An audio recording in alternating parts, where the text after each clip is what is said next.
Hello and welcome to the class of economics once again, students. As you all know that we have already started with the supply analysis, which is your fourth chapter of this academic year 2020-21 of economics.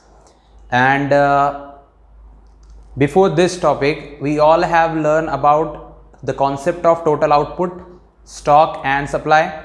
Then we have discussed the determinants of supply.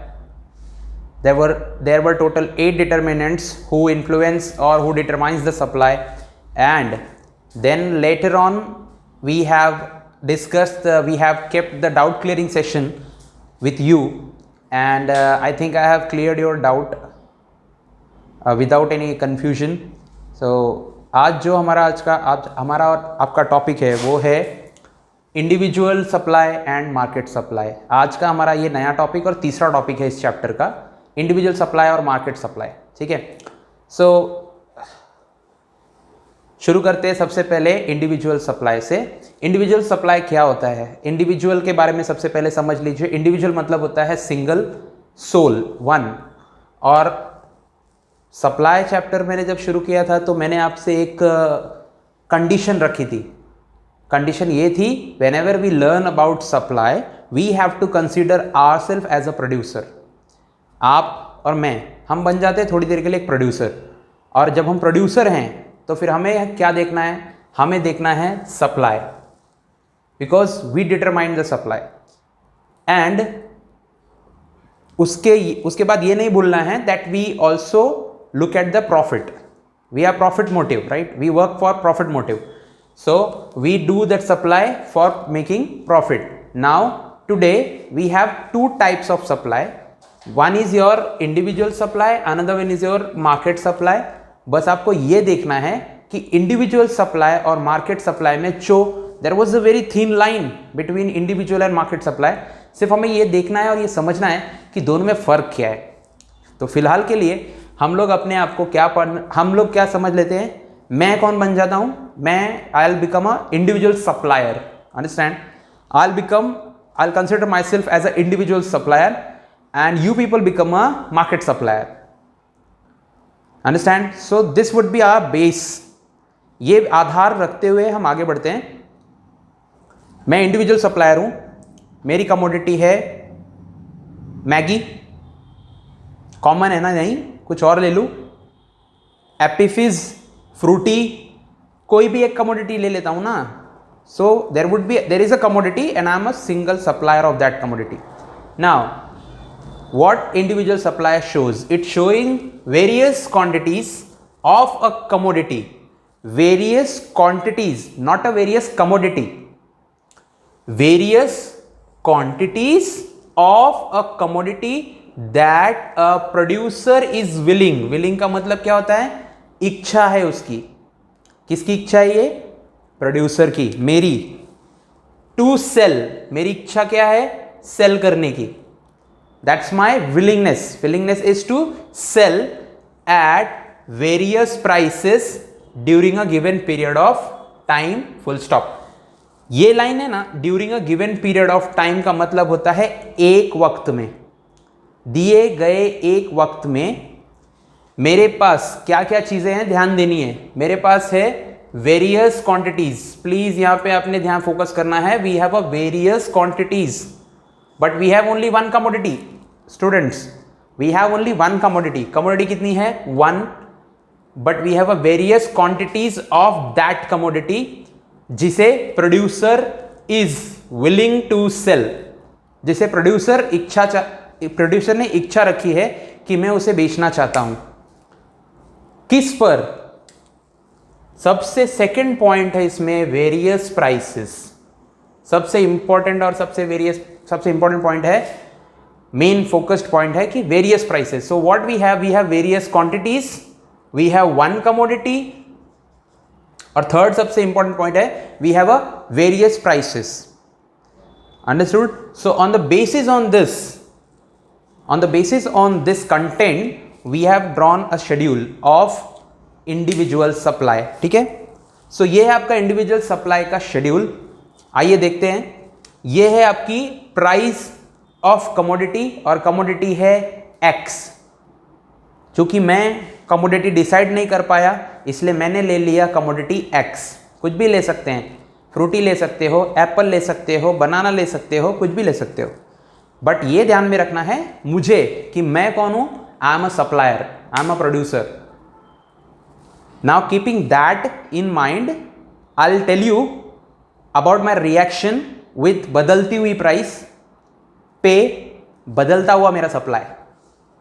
फिर से बोलूं, अब आप मेरा reaction देखेंगे कि मेरी commodity पे, मेरी ही कमोडिटी की बदलती हुई प्राइस पे मेरा बदलता हुआ रिएक्शन देखेंगे, और जो रिएक्शन देखेंगे उसी को ही कहते हैं individual supply.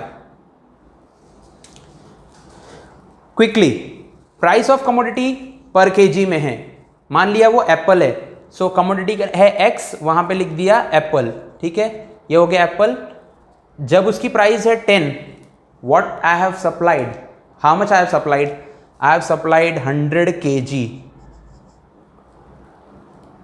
Fair enough.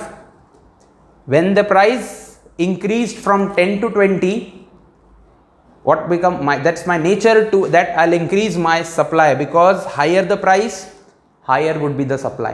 That was the law. So what I did, मैं अपने लॉ के साथ में गया। So I am standing on my same law that when rise in the price, supply also rises. So जब 20 रुपये price हुई तो मेरा सप्लाई क्या हो गया, 200 kg, 30 पे 300 kg, ये मैं सप्लाई कर रहा हूँ, मैं सप्लाई कर रहा हूँ, ये मेरी हरकत है, ये मेरा तरीका है, मेरी कमोडिटी को मैं कितना सप्लाई कर रहा हूँ आप देखिए, ठीक है, मेरी बदलती हुई प्राइसेस। तो मेरा पहले से 3 सिद्धांत थे, उसमें 3 सिद्धांतों में सबसे पहली सिद्धांत क्या थे कि वेरियस क्वांटिटी किधर है, 100 kg, 200 kg, 300 kg, 400 kg, 500 kg। दूसरा क्या था, सिंगल कमोडिटी है, इधर भी x है और वही x हम लोग सप्लाई कर रहे हैं। और सबसे तीसरा मेन सिद्धांत क्या है इसमें, various prices. So prices are 10, 20, 30, 40, 50। So what you have seen, when the price was 10, supply was 100 kg of apple, and when the price was 50, I have supplied higher as possible, as much as possible, that was 500 kg of apples। इतना समझा आपको? So this is called individual supply। So I am a apple supplier, and this is what my harkat, this is what my activity, this is what a law I have followed with the different price, different quantities. अब चूंकि मैं एक single supplier था, अब आप market supplier बनो। अब क्या होगा, मार्केट सप्लाई में देखेंगे क्या होता है। इतना अगर आपको समझ गया है तो आइए मार्केट सप्लाई के बारे में बात करते हैं। मार्केट सो ये यहां पे हमने सीख लिया, यहां पे individual supply. Now we gonna start with the market supply. ये है शेड्यूल और ये है मार्केट सप्लाई के कंटेंट। आइए देखते हैं मार्केट सप्लाई में क्या है। सेम कंटेंट है यहाँ पे, लेकिन यहाँ पे कुछ अलग है। Showing different quantities of commodity which all producer are prepared to sell. दोनों में फर्क देखिए students, look at the difference. इसमें है producer is commodity showing various quantities of a commodity that a producer का मतलब क्या होता है, वन प्रोड्यूसर, सिंगल। और यहां पे क्या लिखा हुआ है, of a commodity which all, वहां है अ, यहां है all. Producers are prepared to sell at different prices. क्या क्या कॉमन है, वेरियस प्राइसेस है, यहां पे क्या लिखा हुआ है, डिफरेंट प्राइसेस। ठीक है, यहां पे क्या लिखा है, टू सेल, ये भी यहां पे भी लिखा हुआ है टू सेल। और लिखा है गिवन पीरियड ऑफ टाइम, यहां पर भी लिखा हुआ है गिवन पीरियड ऑफ टाइम। तो दो चीजों में ही फर्क है, वहां यहां पर भी विलिंगनेस है, वहां पर भी विलिंगनेस है। प्रोड्यूसर वहां पर भी विलिंग है, सेल करना चाहता है, यहां पर भी, लेकिन सिर्फ दो ही चीजों में फर्क है। क्या फर्क आपको मिला, यहां पे है अ प्रोड्यूसर, यहां पे है ऑल प्रोड्यूसर। और दूसरा क्या है, वहां पे वेरियस प्राइसेस, यहां पर भी है डिफरेंट प्राइसेस। समझ में आया? तो आइए देखते हैं इस कंटेंट के बेस पर मार्केट सप्लाई शेड्यूल क्या कहता है। ये है सिंगल सिंगल सिंगल मतलब मैं हूं प्रोड्यूसर इसमें, तो मेरा नाम हो गया ए। ठीक है, मैं क्या बेच रहा हूं? एप्पल। कमोडिटी सेम रखते हैं, कमोडिटी सेम रखते हैं और प्रोड्यूसर हो जाएंगे। कमोडिटी यहां पे भी सेम है, वहां पे भी सेम है, यहां पे भी कमोडिटी सेम है, यहां पे भी कमोडिटी सेम है। ध्यान में रखिए इस चीज को। मार्केट सप्लाई में भी कमोडिटी सेम रहेगी, कमोडिटी सेम, और यहां पर भी सेम, एक ही सिंगल कमोडिटी। और उसी को इंडिविजुअल सप्लायर कैसे सेल करता है और अलग अलग सप्लायर जिसे कहते हैं हम ऑल सप्लायर कैसे सेल करते हैं वो देखते हैं। So price of X, X क्या है सर? एक्स है एप्पल। ठीक है, quantity supply A B C. Sir ये ए बी सी क्या है? These all are supplier. ये तीनों कौन है? ये तीनों है सप्लायर। ठीक है, अब ये क्या है? This are called prices. ये हो गई प्राइसेस। प्राइसेस क्या है? 10, 20, 30, 40, 50। अब मुझे एक बात बताइए, ये आपको सेम नहीं लगता? इतना सेम लगता है कि नहीं लगता है? क्यों सेम लगता है मालूम है? क्योंकि ये जो सेलर है, ये सेलर मतलब कि मैं अगर अपनी जगह पर हूं तो मैं इंडिविजुअल हूं, लेकिन when I went to the market I will become a piece of market, I will become a supplier of market, I will be situated in the market. So उसमें क्या हो जाएगा कि I will be a part of market. मान लिया कि ये है एप्पल सप्लायर कमल, ये है एप्पल सप्लायर बिमल, ये है चेतन, जो भी नाम है, ये तीनों अलग अलग एरिया के हैं, लेकिन प्राइसेस सेम है और क्वांटिटी देखिए अलग अलग बेच रहे। क्या लिखा है इधर? डिफरेंट प्राइसेस, प्राइसेस अलग अलग हैं और हम लोग क्या कर रहे हैं? हम लोग अलग अलग क्वांटिटी में बेच रहे हैं, लेकिन हम तीनों भी, फर्ज करो हम तीनों अलग अलग एरिया से रिलेटेड रखते हैं। मैं हूं कहीं और से, यहां गोपाल नगर से, आप कहीं और, ये जो बिमल है ये कहीं और से है, चेतन कहीं और से है। सारे के सारे जगह पर कस्टमर एक ही जैसे तो नहीं मिलेंगे ना। तो ये मेरा है, मेरा सप्लाई है, this is my supply, this is Bimal supply on this price and this is Chetan supply on this given price. Understand? So अब मैं इसको बताता हूं how this is become a market supply. अब क्या होता है, जब ये तीनों भी सप्लायर मार्केट में आ जाते हैं या ये तीनों सप्लायर मिलकर मार्केट क्रिएट करेंगे, तो क्या होगा? जब ये तीनों सप्लायर मिलकर इसी प्राइस पर मार्केट क्रिएट करेंगे तो क्या होगा? ये होगा कि when the price was 10 of 1 kg Apple, the market supply was A plus B plus C becomes 600. On the price of 20 rupees per kg, supply will become 900. On the price of 30 rupees per kg, it will become 1200 kg. 40 पे कितना हो जाएगा? 1500 kilo. और 50 रुपए पे कितना supply हो जाएगा? 1800 kg। समझा आपको? This is how become market supply. अब आपको इसमें क्या कंफ्यूजन है मुझे बताइए?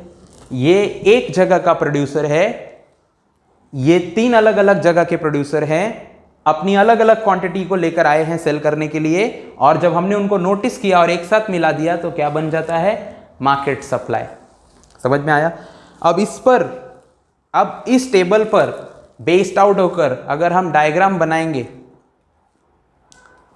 तो मान लिया ये है आपका y एक्सिस और ये है हमारा x एक्सिस। यहां है x एक्सिस, यहां है y एक्सिस।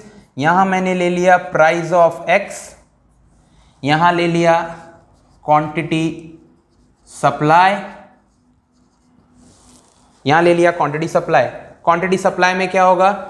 ये ले लो चाहे ये ले लो, आप मार्केट सप्लाई ले लो, 1 2 3 4 5, और ये ले लो 1 2 3 4 और ये 5। इसे रख लीजिए यहाँ पे 10 20 30, 40, 50, ठीक है। और उसके अकॉर्डिंगली जो ड्रॉ करना है आप ड्रॉ कर सकते हैं। 200 से शुरू करो, 200 से शुरू करोगे ये थोड़ा लंबा हो जाएगा और कुछ नहीं होगा। 200 से शुरू करोगे थोड़ा लंबा हो जाएगा। 3, 3, 6, 7, 8, 9, 2, 4, 6, 8, 1000, 1200, 1400, 1600, 1800। समझ में आया? अब इसे आप अटैच करो। 10 का क्या है? 600, ये कहाँ पे जाएगा? यहाँ पे जाएगा, ठीक है। 20 का क्या है? 900, तो ये यहाँ पे कहीं पे तो ड्रॉ हो जाएगा। समझ में आया? 330 का कितना जाएगा? 1200, तो ये 1200 इधर है। अब 40 पे कितना है? 1500, 1500 है इधर।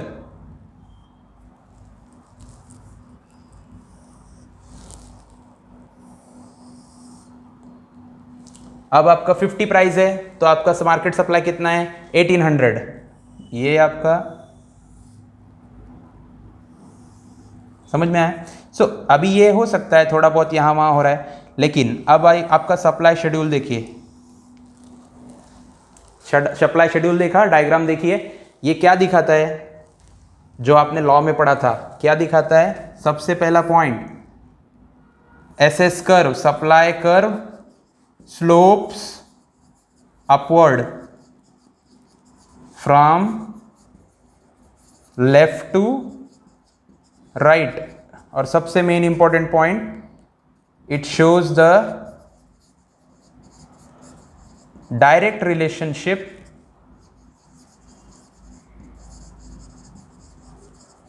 Between price and supply. समझा आपको? ये दोनों सबसे इंपॉर्टेंट पॉइंट है।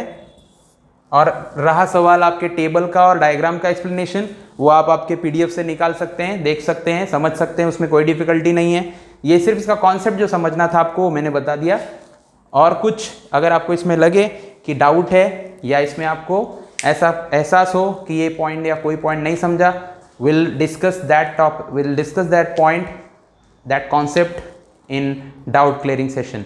ये था आपका इंडिविजुअल सप्लाई शेड्यूल, और कर्व भी इसी तरह होगा। और ये है आपका मार्केट सप्लाई शेड्यूल, और ये है उसका डायग्राम, ठीक है। ये है आपका एसएस कर्व, जो आपका अपवर्ड स्लोप हो रहा है from left to right, and क्या दर्शा रहा है, क्या दिखा रहा है कि प्राइस और सप्लाई के बीच में एक डायरेक्ट रिलेशनशिप है। समझ में आया? This is all enough for the day and in this lecture. Hope you have understood, and if you have not understood, we'll make it clear in the doubt clearing session. Okay? Thank you so much.